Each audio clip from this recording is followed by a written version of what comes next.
Actually जब हम लोग कैमरा लेते हैं तो वहाँ पे बहुत सारा मोड्स जो दिया हुआ रहता है ना, तो वहाँ पे आपको किस मोड पे फ़ोटोग्राफ लेना है, ये आपको आइडिया होना चाहिए फर्स्ट टाइम पे। जैसे आप सपोज़ करो कि आप एकदम कंप्लीटली बिगिनर हो, आपको कोई आइडिया नहीं है कि डीएसएलआर कैमरा में फीचर्स क्या-क्या हैं, कैसे उसको फ़ोटोग्राफ लेना है। मैं मैनुअल मोड पे नहीं जाना चाहता हूँ, उस पे और भी बहुत सारे मोड जो रहते हैं, उन सब में नहीं मैं जाना चाहता हूँ, तो कैसे मैं फ़ोटोग्राफ को शूट करूँ, ये थोड़ा-सा कॉम्प्लिकेटेड होता है समझने के लिए। तो उसमें एक फुल्ली ऑटोमैटिक मोड होता है, किसी भी कैमरा आप डीएसएलआर लोगे, तो वहाँ पे एक ऑटोमैटिक मोड होता है, तो ऑटोमैटिक मोड पे क्या है कि जो भी फ़ोटोग्राफ हम खींच रहे हैं, तो उसमें कैमरा अपने हिसाब से जितना भी लाइट एब्ज़ॉर्ब करना है, उसका आईएसओ, एपर्चर, शटर स्पीड, जो व्हाइट बैलेंस वगैरह जितने भी फंक्शनैलिटी हैं, कैमरा कोशिश करता है कि अपने हिसाब से उसको शूट करे। अगर आपके पास में ज़ूम लेंस वगैरह है, तो उसका फोकल रिंग जो है बस वो अगर उसमें ऑटोमैटिक मैनुअल मोड अगर पहले से दिया हुआ है, तो उसको आप चेंज कर सकते हो किस तरीके से फोकस किस ऑब्जेक्ट को करें, किस सब्जेक्ट को करें, तो उसके लिए वहाँ पे एक अलग से ऑप्शन दिया हुआ रहता है। तो ऑटोमैटिक मोड पे क्या होता है कि आपको सबसे पहले जो डायलॉग मोड बटन है जहाँ से हम लोग प्रेस करके बटन को जो लॉक उसका है उसको रिलीज़ करके मूव कर लेते हैं और जैसे ही मूव किए तो ये कैमरा आपका कंप्लीटली ऑटोमैटिक मोड पे चला आता है। इस मोड पे आने के बाद आपको कुछ ज़्यादा मेहनत नहीं करना है, बस कैमरा को सब्जेक्ट के ऊपर पे एम करना है और हाफ शटर बटन को प्रेस करके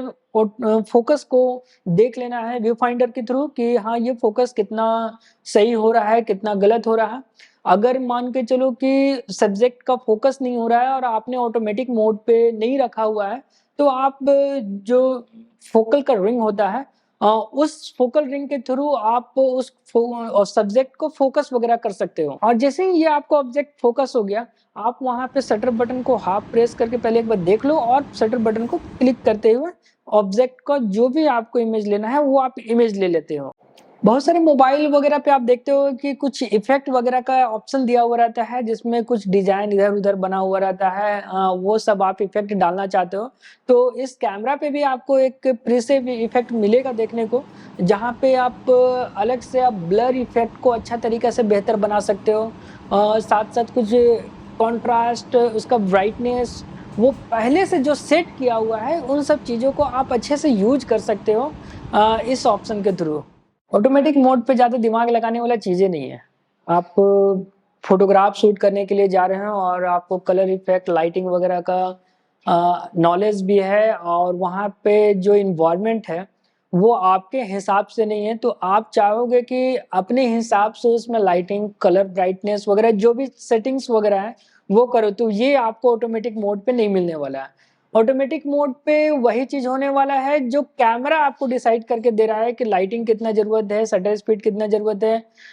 एपर्चर कितना ज़रूरत होगा, ये आपको कैमरा डिसाइड करके देगा। तो कुछ फ़ोटोग्राफ मैंने शूट किया था लास्ट टाइम पे, तो उस केस में मैंने जानबूझ कर के ऑटोमेटिक मोड पे शूट किया था। तो ये आप लोगों को बताने के लिए कि जब उसमें फ़ोटोग्राफ आता है, तो अगर लाइटिंग थोड़ा-सा कम हो जाए तो ये अपने हिसाब से वहाँ पे वो मैनेज करके रखता है कि आईएसओ को कितना घटाना-बढ़ाना है, शटर स्पीड को कम करना है, ज़्यादा करना है, जो भी ये सेटिंग्स वगैरह हैं, कैमरा अपने हिसाब से वो एडजस्ट करता है। तो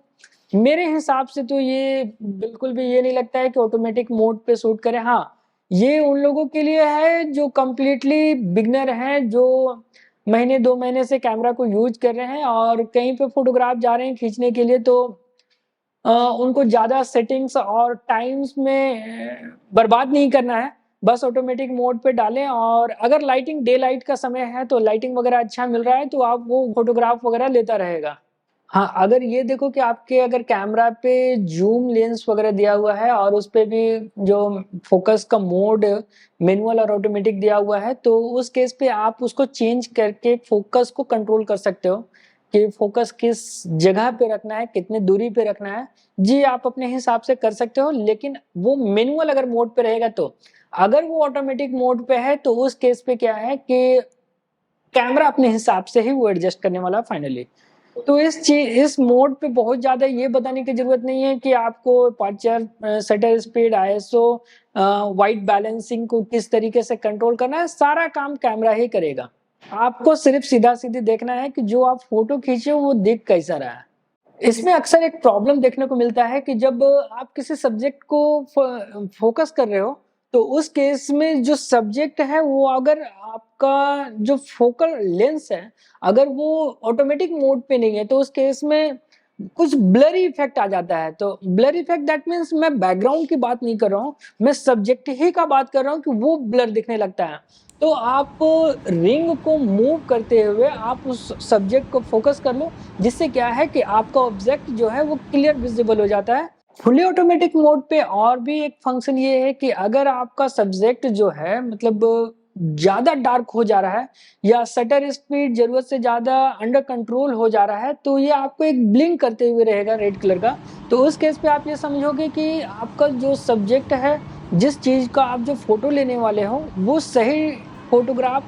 फ़ोकस नहीं हो पा रहा है। तो या तो अंडर एक्सपोज़ या ओवर एक्सपोज़ हो रहा है, तो उस केस में आपको ये इंडिकेट कर देता है ऑटोमेटिक मोड पे।